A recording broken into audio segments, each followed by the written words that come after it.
So the recent Pokémon Presents on August 18th was filled with tons of new information on plenty of Pokémon games. Ahoy folks, and welcome to another GameXplain discussion. As you know by now, I'm Triss, and I'm joined by my good friend TJ to discuss everything to come out of Wednesday's Pokémon Presents. So TJ, was this more or less than what you were expecting to see from the longest Pokémon Presents we've ever had? Honestly, all in all, I feel like it was a lot more than I was expecting. I know we kind of figured that they would talk about the games that they already announced, with Legends and then the brilliant and shining Sinnoh games. But it felt like they really looked at all of the games they have and said as much as they could on those as well, not just things that we might already know, giving us updates. And even in the case of the games we already knew, they gave so much that I personally wasn't even ready for just how much came in. I think that's a good way to put it, because when you look at the previous Pokemon Presents that we've had, even when they were longer lengths, that didn't really change how many announcements they made on games specifically, or how in-depth they went into them. I think Pokemon Day, the last one we had back in February, wasn't that the one that ended with the Bump a Chicken music video? Which was the final 5 minutes of the entire thing, and it was only 20 minutes in the first place. Yeah. It was really nice to see. But it was. It definitely gave a false illusion to how much extra time there was. Yeah. It's the Pokemon Company generally, with their presents and when the estimate is out, I don't really think anyone knows exactly how that time is going to be used. But dare I say, this was one of the best uses of times in any Pokemon Presents that we've had. This was all only on games, and a really detailed look at all of these games, even the ones that are already out. So let's start going through these just one by one, and we'll go through in the order that they went, just to kind of keep the flow going more easily. And what perfect way to open it up with Pokemon Unite, the game that you reviewed. Yeah, I mean, honestly, I was really surprised. I figured they would address it in some way. They've been doing a really good job of keeping up with it. I've noticed that they're updating a lot. They've been fixing a lot of bugs and problems, and though the menus are still a little iffy, they're not anywhere near as terrible as they were. They're really trying, and I figured, outside of maybe saying something about patching, which they didn't do, but they have been posting about, even if it's been on the more vague side, I figured they would say announcements about the Pokemon we already know, because we've seen Blastoids in some versions of beta content and stuff. So I figured, they announced Blastoise when they announced the release date for the game, and they were oh, by the way, we'll have updates with more Pokemon on the way. The only two they showed were Gardevoir and Blastoise, and then a question mark hinting at more. And Blissey just came out earlier this week, right after the presents, or around the same time as the presents.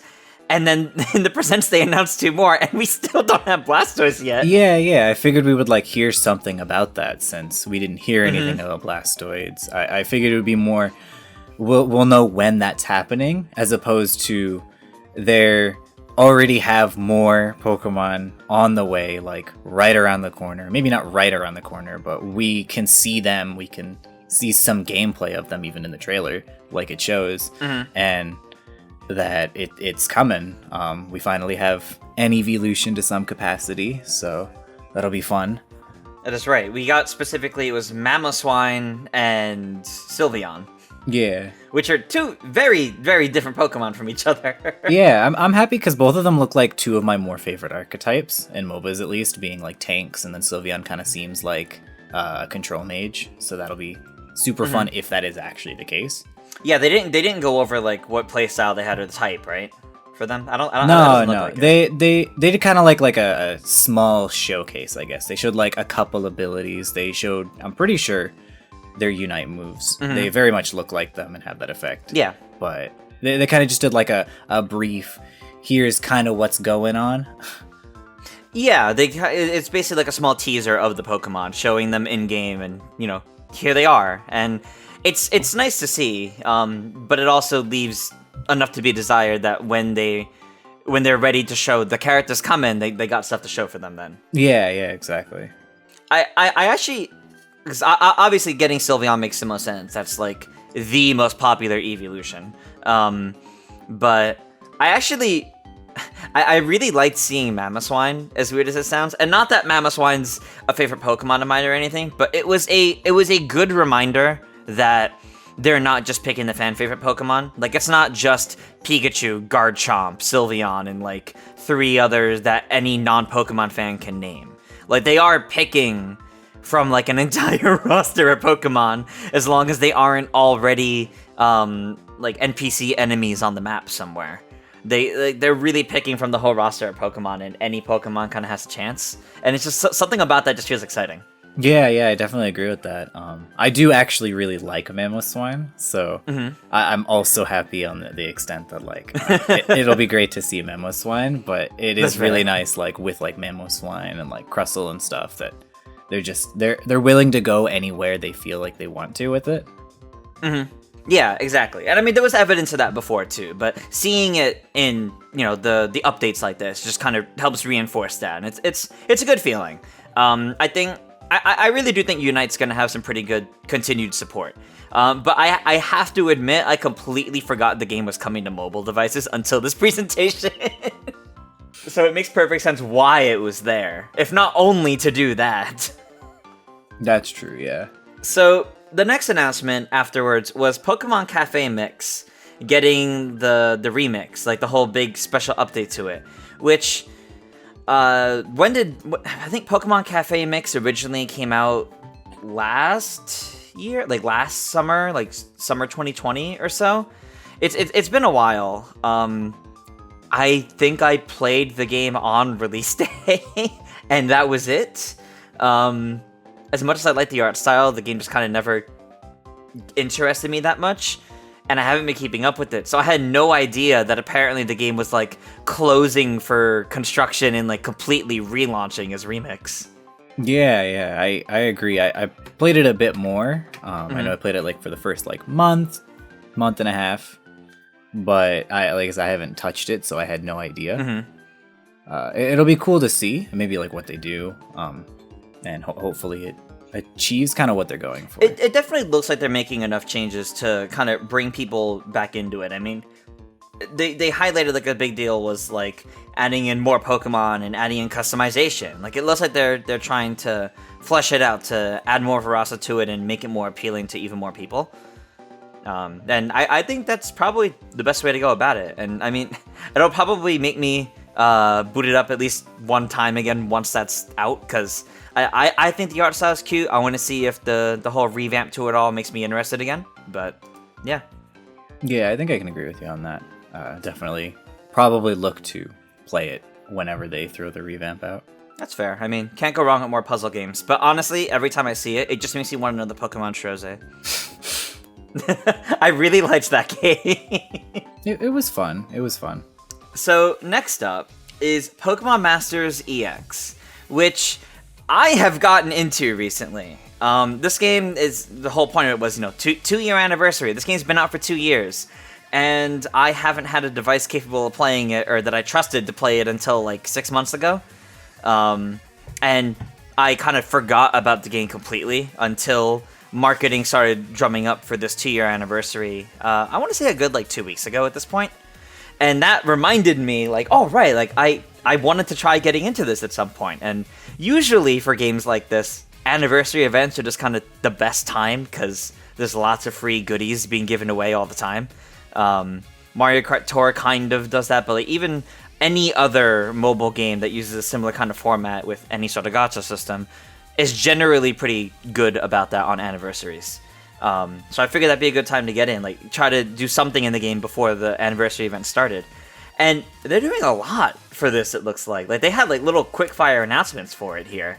They have Dynamaxing added to the game with the special Signasuit Leon. They have Hop in the game now. That technically started before this, but now they had this whole thing where you can get, just from login bonuses, you can get like over 100 free pulls for special characters and events that were really well received before are coming back. Like, there's a lot actually going on for this. That there's a lot going on for this that I think, as someone who only just started playing the game for this, they're definitely making it appealing. I have no idea how people who have been playing this for years feel about it, but I think it's exciting personally. And I know you don't play it, so you may not have much to say on it, which is totally fair. Yeah, I mean, it always looked neat to me, but I can't say my interest levels were ever too high with it. So I've never really had the chance to check it out. It did look really cool, but I'm not sure if it'll be what pulls me in. That's fair. I mean, I like the focus on like the trainers and the Pokemon, not just the Pokemon, because it's different than what we usually get. There's a different level of charm to it, which is what's kind of kept me interested. I wonder how long that interest will last, since I only started like a week ago, but yeah. So, moving on from Pokemon Masters and actually not out of mobile games yet, because now we're on to Pokemon Go. They technically already announced this, they just probably didn't announce the dates for it until now. I think they announced it back during the 5th anniversary, back in July, but Pokemon Go is in its 5th anniversary, and I know you play a lot of that still, and for some reason, they're just, I wouldn't quite say they're skipping over the Alola region, or Gen 7 Pokemon, but for some reason, they are jumping from Gen 6 to Gen 8, now introducing Pokemon from Galar, before they really introduced any more than simply the Alolan variants of Pokemon, or the Alolan forms of Pokemon. It's a little weird, to be honest, but I mean, hey, you know, more support for Pokemon Go on its 5th anniversary is, like, always a good sign, but you're the one who plays it more, so I'm curious on what you think about this. I think it's really weird. At least from like, I feel like there's some beats they at least missed. Like they don't. I wouldn't say they have to have like all of Alola, right? But I've either never been lucky enough to see, or there just isn't. But I don't believe they even have the starters from Alola in the game. I know the artwork they made to promote the 5th anniversary had the Alolan starters in it. But that was like the tease that made everyone realize, oh gosh, we're gonna go to Alola soon. Like they're gonna add Gen 7 soon. And then like a week later, they announced the Galar stuff. Yeah. Like I said, I don't really have a problem with it because I do really like Sword and Shield. But I feel like there's like I feel like it's a little weird because there's at least like a level of Alola I feel like they should have tried hitting, and maybe they will just drop it with the Sword and Shield stuff. But at least from what we know, it doesn't really look like it. Yeah, I'm not sure. I guess the weirdest thing is I don't even know if the Alolan, because I know Galarian Wheezing was added to the game a while back at some point. I remember people talking about that. And I know there are some Alolan forms in the game as well. But I guess it's just weird that they're starting to add, because I know they always kind of trickled in each generation's Pokedex. They didn't just drop all of them in at once. But it feels really weird to me that they're just jumping into Galar before Alola, and it makes me wonder if they're going to alternate doing both. Like we have because it's only like 4 Pokemon from Galar being introduced now, and I wonder if in the next update they do, it'll be like 3 or 4 from Alola, and then they just go back and forth for a bit. Unless that doesn't seem likely based on your experience with the game. I mean, I suppose it could really be anything at this point. Like I said, they haven't really said much on Alola, which I guess is kind of the weird part. Yeah. But I wouldn't mind seeing like at least anything Alola related, but okay. I'm sure they're not gonna forget about it, of course. Yeah, no. Get there eventually. They probably just wanna get in on the Sword and Shield hype while it's still kind of there. Yeah. Right now. While it's still the more relevant game. I could definitely see that. It also makes me wonder if if we'll ever get to the point where Pokemon Go is adding in new Pokemon at the same time they're being introduced in other games. So, like, the new, we'll come to it eventually, but, like, the new forms being introduced in Pokemon Legends, for example. Could we see those get added to Pokemon Go the same time the game releases? It would be interesting, but... Alright. Well, now, something around 15 minutes into our discussion here, I think it's time we get to the meat of the presentation here. The big spotlights. So let's start with Pokemon Brilliant Diamond and Shining Pearl, which, I gotta say, the first thing I really want to touch upon, what was with the, like, constant focus of, like, zooming in on the text in this trailer? I don't know what it was, but it bothered me. I definitely agree. It was really weird. It was awkward. Like, I understand at the very beginning, giving you Professor Rowan's text as it kind of goes through, like, your Pokemon journey is about to begin. But, like, what's with the, like, diagonal zoomed-in view of, like, now you should know there are countless Pokemon in the world, and things like that. Like, it made it feel they're trying to go for something dramatic, but the art style absolutely does not fit that. It doesn't, no. Like, I liked when they did, like, the full screen text boxes. Yeah. But, like, when they were, like, zooming in on them during gameplay, like, clips, it was more off-putting than anything else. I'm sure it was just a way to try to get their point across for, like, what they're showing, because they tried keeping it relatively, like, connected. Yeah. If it's talking about, like, Pokemon, it'll say something about Pokemon, or the link rooms, it'll say it, but it's really weird. It's just a weird way they handled it. Yeah, it was like I totally understand what they were going for, but I feel like they could have, as weird as it sounds, they could have done a show don't tell, but they kind of literally showed them telling you, which is honestly a really weird way to go about it. But it's also kind of funny to me how very clearly they treated this like if you were just getting introduced to this region, no spoilers. Cynthia's introduced as a mysterious person that keeps showing up. They only gave you the first gym leader. Like they very clearly made this like a first, well, like a first look at the game, which I'm sure people who never played Sinnoh before appreciate that. But every other Pokemon medium doesn't exactly hide who Cynthia is, so it's a little funny to see them go back to that. Yeah, that's true. But what about some of the other? Let's go over some of the new things here. Namely, one that's caught a lot of people's attention. First up is the style shop, so you can actually change the look of your what are they now? Dawn and Lucas, I believe. Are the default trainer names?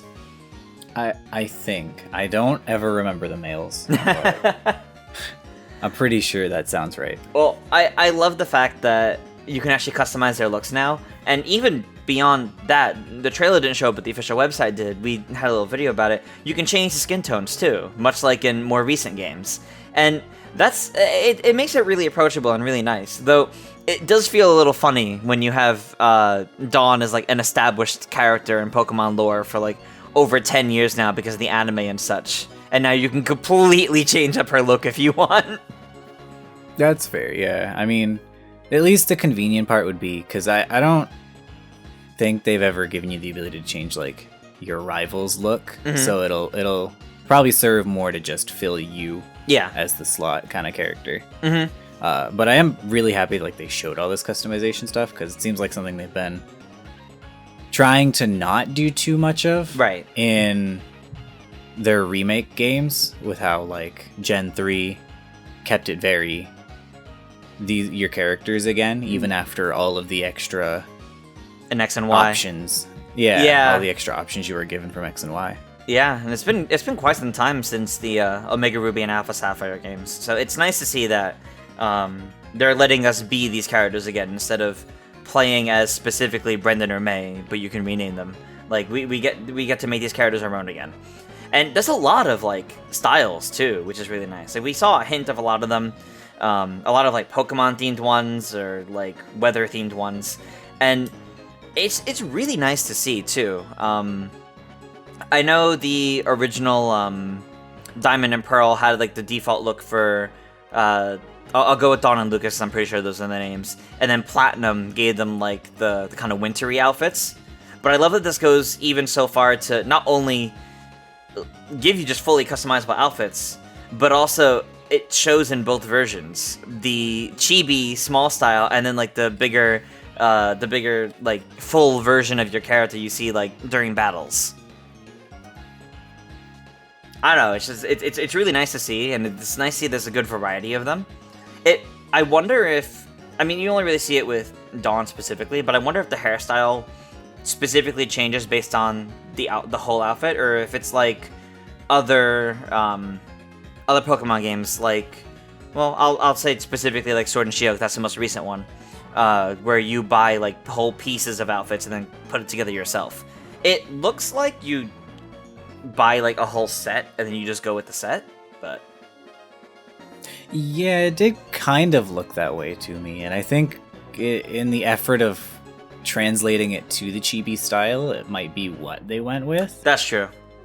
I mean, I would hope, I guess not, because it's more fun to have all the extra details, but at the same time, since they are working with like two different styles and every costume has to translate, it would make sense if they went with that, just to sort of make things easier on their end. That's true. I imagine the more subtle customizations probably wouldn't really translate well into the chibi look. Not that the player would notice, at least. But so doing like the whole outfit change together probably makes it a lot more noticeable. Yeah. So I will transition this to the next part of it with a question to you. Do you think the special outfit you wear for the Pokemon contests, do you think you'll be able to wear that outside of contests? Or do you think you'll have alternate special costumes you can choose for contests? I mean, I don't think they've ever given you the ability to change the costume you wear in contests, and it's always been one. And I also don't think you've ever been able to take it out, but it feels like they're really trying to focus on it as an aspect.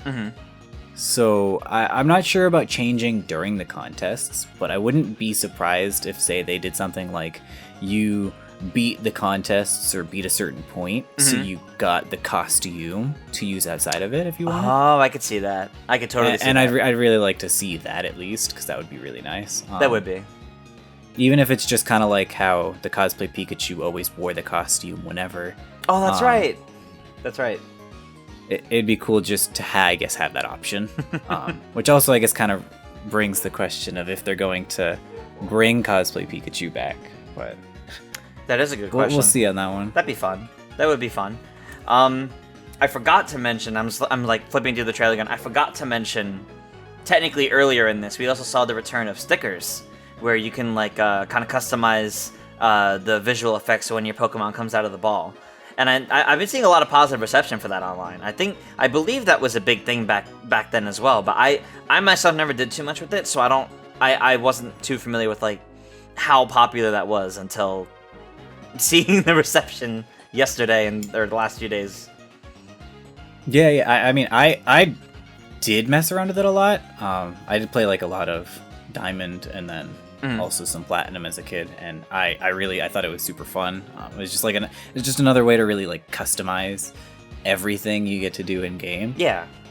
And I really like that like they did it, because it also, at least it seemed to me like that also affects like when you're in contests too. When you throw the ball. But yeah. Maybe I saw that wrong, but no, it looks like cool, because like it seems really nice that they're still taking all the extra steps to make sure all these extra fun features are all there to just have fun and mess around with. Yeah. Really express yourself. Yeah, they're really leaning into the customization and the fun part of these elements in it, and I think that's really great. So let's talk a bit about the contest then, since we've kind of been leaning into it. And I admittedly don't remember too much about the contest from the original games, but these look really fun here. Like it looks similar enough that I think it has the same general flow to it all, but it looks really fun, honestly. Yeah, it looks a lot like, at least I didn't notice, but in Sinnoh they like went really hard on contests and making sure that there was like a whole lot to them. Yeah. I know like in Ruby and Sapphire and those versions, it was like the present your Pokemon phase, which was kind of like a check on if you gave them the proper stat increases and stuff.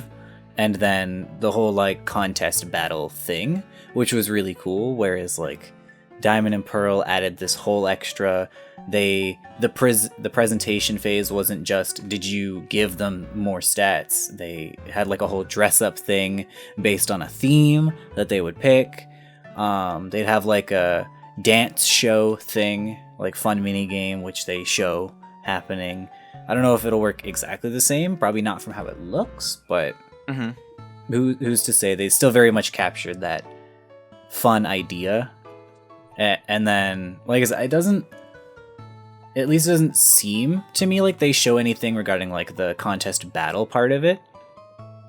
But I would hope they also keep that in, and then it'll really become like that fun full package. It looks like they all get to use moves still, so it does look like it goes through a whole order of things just like it did originally.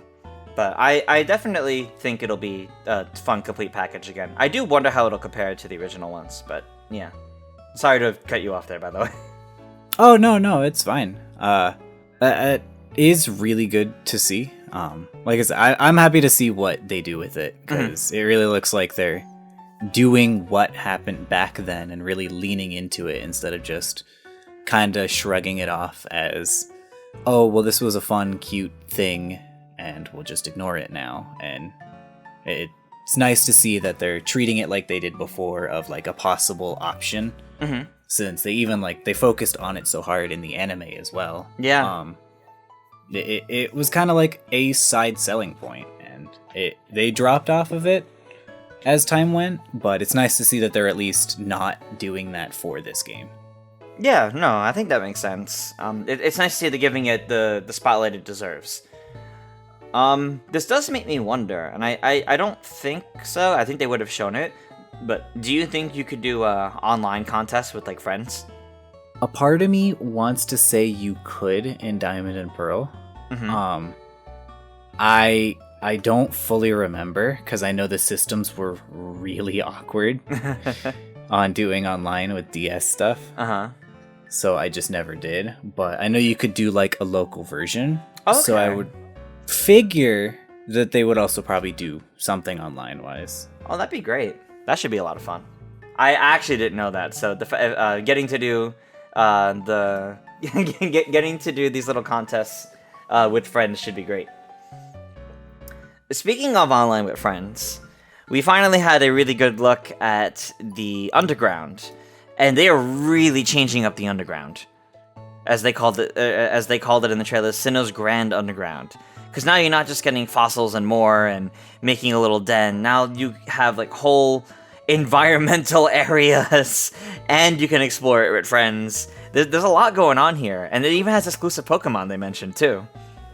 Yeah, it's really nice, because I mean, I'm wondering if they're gonna tie like this whole system into the typical way to get out of region legendaries and stuff. I figure that the exclusive Pokemon is probably a good way to expand upon what Sinnoh's Dex was. Yeah. But in a more recent game. But I'm curious if that's going to be like their, I guess, interdimensional or Hoopa rings equivalent to getting legendaries as well. That's true. That might be a good way to get some of those, like what in the past would have been like Pokemon you can only get through transferring, for example. It might be a really good way to introduce some of those again. Huh. And we know it'll have Pokemon Home support too, so. But it would be nice to get more use out of the Underground, and it's nice to see that they're pushing it really hard. So I would love to see that, actually. Yeah, I personally can't wait. It'll be a lot of fun. I always liked the build your own fort, and then the excavation mini games and stuff, and they're only honestly just adding to it and making more out of it. So it'll be fun to really mess around with and see. Remind me, could you in the past, could you bring your friends to your like den or like your little hideaway that you can make? Yeah. So back then, you not only could bring them like and show them your hideaway and stuff. You could do like a whole like there's like this weird capture the flag system thing. I do remember that. That. Yeah, where you could go to their base and just steal their flag, and you got like rewards and stuff out of it. Oh my gosh, I do remember that. So I am curious if it'd be cool if they did like, because I'm sure they'll do like some online to some extent, but like maybe like an online lobby thing where you can just join a general wireless area and then you can find other people's dens and do the same thing. So what you're saying is the Underground is going to become the Pokemon MMO. I could see it. Oh no. I guess alternatively it'd be like joining like random raids in Sword and Shield, but a little bit more something than like that. Oh boy. Could also support a lot more people. That's true.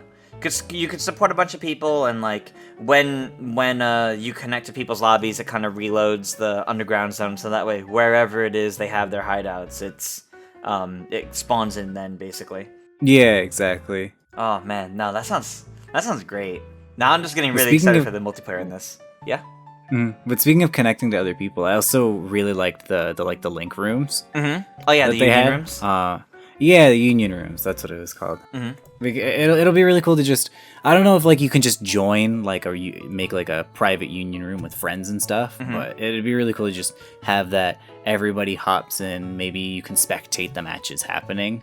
Oh, that'd be stuff. Nice. But it'd be really cool to just see like all what they do with that. Yeah, no, definitely. I would love to see that actually. It would definitely be fun for like groups of friends that tend to play Pokemon together to just like all kind of get to be in one room. They can battle each other, they can talk with each other and spectate each other's matches. That would be great. To move on a little bit to kind of a small thing in comparison, but still a really big thing to most people, to be honest. I love that the game lets you have the Pokemon follow behind you. I really love that feature since Heart Gold, Soul Silver, and it makes me really happy to see that it's back again. It'll be really nice. I find it funny because when you look at it sometimes, you see like them traveling like with, what was it, a Bronzor? Yep. And they just like run way past it. And it's left in the dust. But it was always cute and fun to have that more intimate interaction with your Pokemon. And it'll be cool to see. Yeah. I am also pretty happy that they're going to be putting that in. Yeah, I think it's just it's a really nice little attention to detail about like going on an adventure with your Pokemon. So you'll have them out and following behind you, and it is a nice touch too that like they trail behind you to varying degrees based on how good they are at keeping up or how fast you're moving. It's not like older games where they literally follow like the exact grid space behind you because we're not working on a grid-based system anymore. So, to close out specifically Diamond and Pearl remakes, they also announced the Nintendo Switch Lite Dialga and Palkia edition, which looks almost identical to the DS Lite from back in the day, which is a really nice touch. That's definitely like a good nostalgic thing there. But I really wish it was a Switch OLED and not a Switch Lite. Yeah, I kind of agree with that. It would be a good incentive to those, like, I guess, on the fence about it that want the new Pokemon game. Yeah. It's I'm not at all trying to say the Switch Lite is bad, but like the OLED comes out a month before this. I kind of feel like with Pokemon games that are made to be more handheld-like experiences, yes, the Switch Lite absolutely makes sense, but the Switch OLED also mostly benefits handheld players. So it's another case of I kind of feel like it would have been good to do that on the even more powerful hardware or even better hardware. Though maybe we'll see one of those get announced closer to the release of Legends. Maybe Pokemon Legends will get its own Switch OLED. I could see that. Yeah. So that would make more sense since it'd be the more, I guess, console focused compared to the more home console focused experience. Yeah. So let's use that then to transition into Pokemon Legends, which, oh boy, there's been so much talk about with this game. So much talk about with this game. I'm I'm gonna be honest, from my first look at the game back in February, I was fascinated. I don't know if I would say if I was impressed back then. However, now, with what we've seen of it now, and the way they're handling it, and how much better it looks now I think I would say I'm impressed with what I see. It looks genuinely fun, the world looks interesting, and it has this mysterious air to it that like I'm really excited to explore around, but also I'm really happy for new new Pokemon forms, the Hisuian forms. Those look so great. Yeah. I'm also super excited, honestly. Like, I saw it before, and it was one of those, it looks really cool. I'm almost certainly getting this game. And to see, like, all the changes, all of, like, just how not your normal Pokemon game this is. Even with just how the battle system has more of a speed hierarchy tree, as opposed to just who goes first. It really looks like they're going incredibly hard to explore a different kind of genre approach with it, as opposed to just being the Pokemon game we know that plays the way we know it will play. They're explore like way more mechanics and features to really diversify it. Yeah, no, go ahead. Not to mention with the different new like strategies that you can implement with speed and stuff. The speed style versus power style. I think it's agile and power or strike. It's something strong, like that. Strong. It's agile and strong. Strong. Okay, but even the way like those, you can add a whole lot more strategy in using those with like status moves and stuff. So Pokemon you would rather run, just like all attack moves, and if they have a support Pokemon, can even get benefits from running status moves because of how the system works. Yeah. It's a nice upgrade to the system that adds another layer of complexity that isn't normally there, that makes it a really interesting new take that I'm very curious to explore further. And obviously we're working on like a whole bunch of different videos for Legends, because that's the big unknown. You know, we have we had 10 details people might have missed. We're working on analysis. There's a lot going on here that I think is really exciting, because even though it's set really far in the past, this could be a new era of Pokemon if this does well. I think it's like, for example, the fact that it's named Pokémon Legends Arceus, it's not just Pokemon Legends. It opens the idea, at least in my opinion, it opens the idea of if this does well, we could see Pokemon Legends in other regions with other legendaries. Yeah, I definitely agree with you there. I feel like that focus on it also reminds me a lot of the more story content focused games. Sort of like Colosseum and Gale of Darkness. Not quite as focused, because it's still very much your experience as opposed to these characters in this world with sort of limited restrictions. But it keeps that... It feels like they're excited to tell a story this time. Yeah. Rather than, we know we have to give you gyms, we know we have to give you a big bad faction to fight against, and then a legendary to either work into the conflict or conclude the conflict in some way. It feels like, oh, well, we know Arceus is going to be involved, but outside of that, there's no formal structure. It feels really refreshing to just see how I suppose it's not very predictable to see where they could even go with it. This is the Pokemon adventure that people dreamed of going on when they were children, and that's what's really exciting about it. Unfortunately, that also makes it dangerous, because as we can see, Pokemon like Ursaring can really like mess you up now. The fact that finally, in the first time in a Pokemon game that I can think of at least, outside of like the Pokemon anime, trainers can actually be attacked by Pokemon. Has that ever happened in a game outside of like, you know, the constant Pikachu shocking Team Rocket in the anime? Or Ash getting launched across the screen? I mean, in the show itself... Well, in the show it happens a lot. But in, like, the games, outside of, like, oh, don't go into that forest without having a Pokemon before you get your first Pokemon. Yeah. And in like Sinnoh's case, you get attacked or whatever. Outside of like that like initial don't do that. Not really. I think that makes this so fascinating. Like it really opens it up in a different way. And I don't want to say this is like I'm not trying to say this is like dark or gritty, but it is like an almost like a slight evolution to Pokemon. Really taking it in another step that I think if it's done right, this might become something that could really stick around for a while, as like really stand out and fun and fascinating and a take on the world that people will never be able to get enough of. Yeah, no, definitely. I mean, I agree. It feels like they don't just want the next entry in Pokemon, even though Pokemon game, people do we don't really want the next gen all the time. A basic Pokemon They game. don't just want another cookie cutter Pokemon game. They want something new and special. Yeah, and it definitely feels like they listened in that case, and they worked on an idea that they can implement in a way that isn't like, oh, well, Troze's not your normal Pokemon game, but rather this is that's definitely a very a structured like a Pokemon game, but not your cookie cutter game. I have two questions to go over with you here that'll be fun. And I'll start with the silly one first.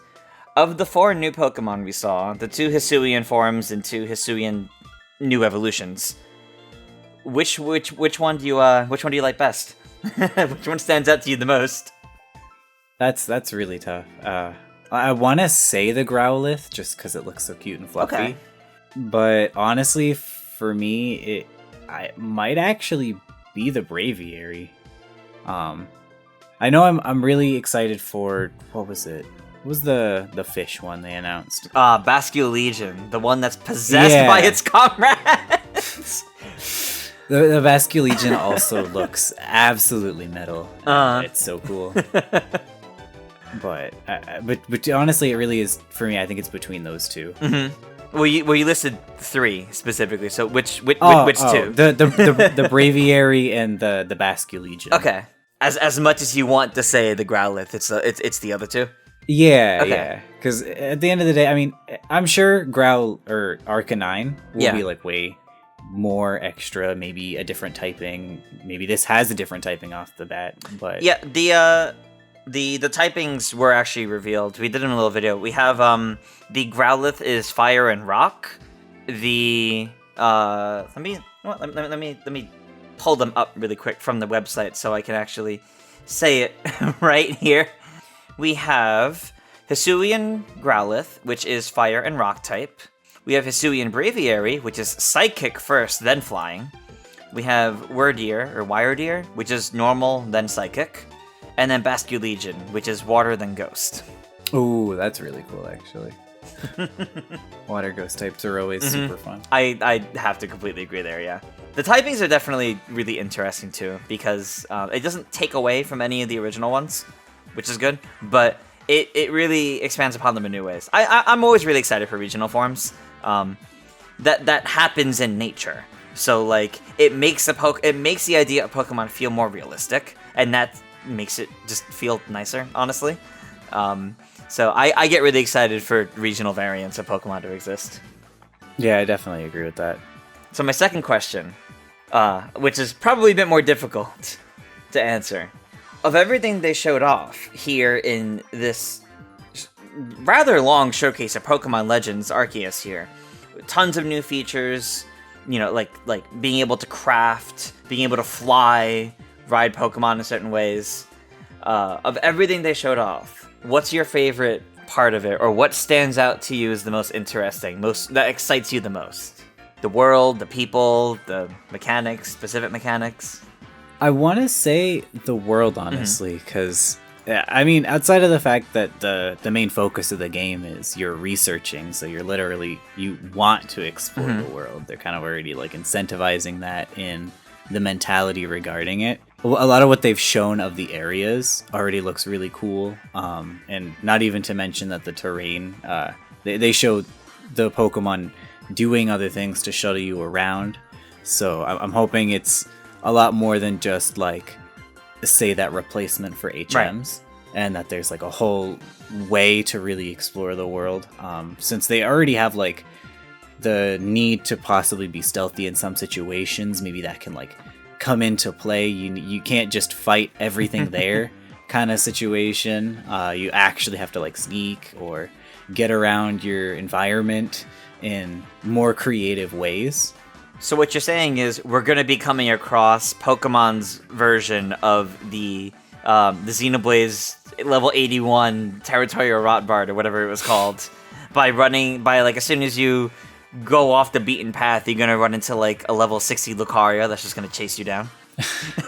I wouldn't be surprised, honestly. And unlike the wild area in Sword and Shield, this will actually hurt you, not your weak Pokemon. That is great. Yeah, no, neat reason to be sneaky is good. I think I would say the same, though. And I guess to answer the earlier question, too, for me, it's definitely the Hisuian Growlithe that stands out the most to me. That dog is adorable. I've always loved Growlithe already. But Basculegion's the other one that really stands out to me because I'm a sucker for ghost types. I love ghost types.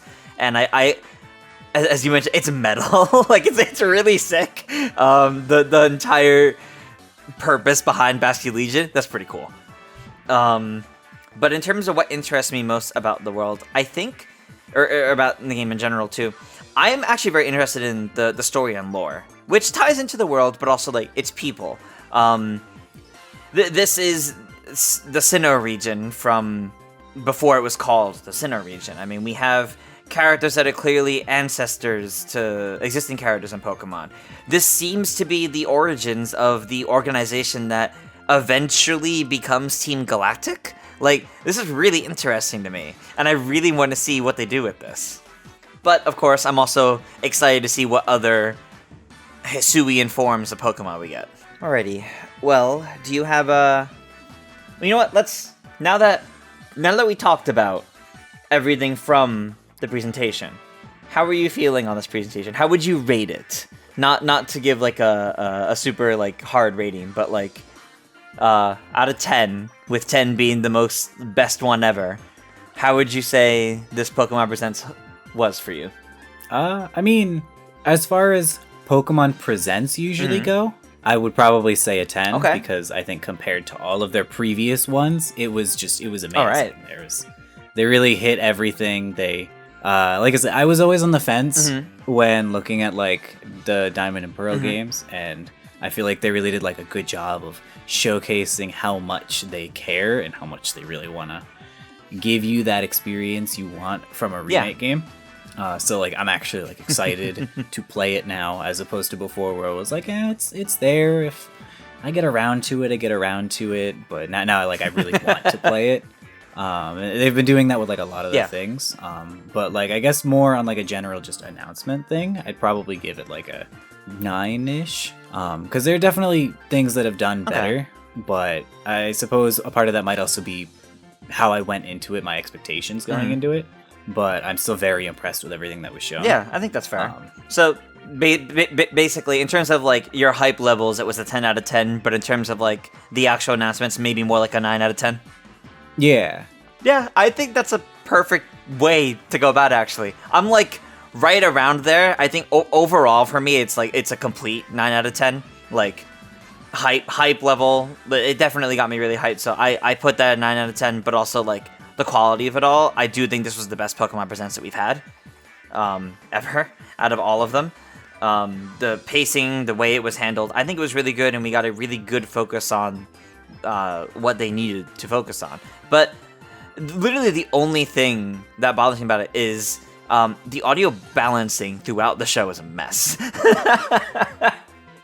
It was a little annoying because to actually handle the stream for it, because the audio levels just kept changing. Oh, that's fair. I didn't notice too much because I just had it turned down. So when it went up and down, I was talking with other people. It's such a small thing, but it's just one of those, I shouldn't have to turn my volume all the way up when they change from the game to the person narrating, or the person like talking to the camera, only to then have to scramble to turn it down again when they go back to the game. It was not balanced very well. Well, yeah, I think that's I think it's a good stopping point there, so I think that'll wrap up this discussion. But what about all of you guys? What was your favorite announcement from the Pokémon Presents? Let us know your thoughts down below. With that, thank you all for watching. Make sure to subscribe to GameXplain for plenty more on Pokémon, such as analyses, discussions, and more, plus other things gaming as well. You can check out the videos on the right for more content you might be interested in. We did already put out some detailed videos on both the Diamond and Pearl remakes and Pokémon Legends, so if you haven't checked those out, you should do so. But until next time, farewell everyone.